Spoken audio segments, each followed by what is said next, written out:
আন্তর্জাতিক সর্বশেষ খবরে আপনাদের স্বাগতম। বাড়িভাড়া 20% বৃদ্ধিসহ বিভিন্ন দাবিতে এমপিওভুক্ত শিক্ষকদের চলমান আন্দোলনের সঙ্গে একাত্মতা প্রকাশ করেছেন বিএনপির যুগ্ম মহাসচিব শহীদ উদ্দিন চৌধুরী আনি। শিক্ষকদের ন্যায্য দাবি অবিলম্বে সরকারকে মেনে নেওয়ার আহ্বান জানান তিনি।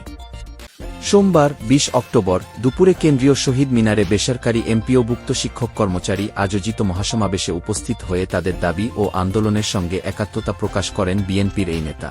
এ সময় অ্যানি বলেন, বর্তমান সরকার ঘোষিত বেসরকারি শিক্ষা প্রতিষ্ঠানের এমপিওভুক্ত শিক্ষকদের বাড়িভাড়া ভাতা মূল বেতনের 5% যথেষ্ট নয়।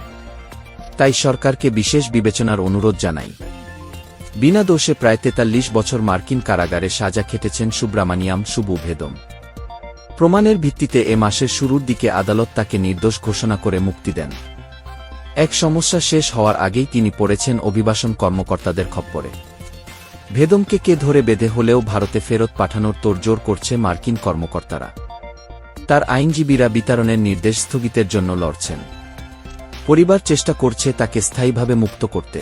ঘন ও বিষাক্ত ধোঁয়াশায় আচ্ছন্ন হয়ে পড়েছে ভারতের রাজধানী নয়াদিল্লি। বিশ্ব স্বাস্থ্য সংস্থার WHO মানদণ্ডের তুলনায় সোমবার শহরটির বায়ুদূষণের মাত্রা বেড়েছে 16 গুণেরও বেশি। দিল্লিতে প্রায় 3 কোটি মানুষের বসবাস। এই শহরটি শীতকালে নিয়মিতভাবেই ভয়াবহ দূষণের কবলে পড়ে। ঠান্ডা বাতাসে দূষণকারী উপাদান মাটির কাছাকাছি আটকে থাকে। খড় পোড়ানো, কারখানার ধোঁয়া ও যানবাহনের নির্গমন মিলে তৈরি হয় প্রাণঘাতী পরিবেশ। যুদ্ধবিরতি শুরুর পর ফিলিস্তিনের গাজায় ইসরায়েলিদের নির্বিচার হামলায় এখন পর্যন্ত 97 জন নিহত হয়েছেন। আহত হয়েছেন আরও 230 জন।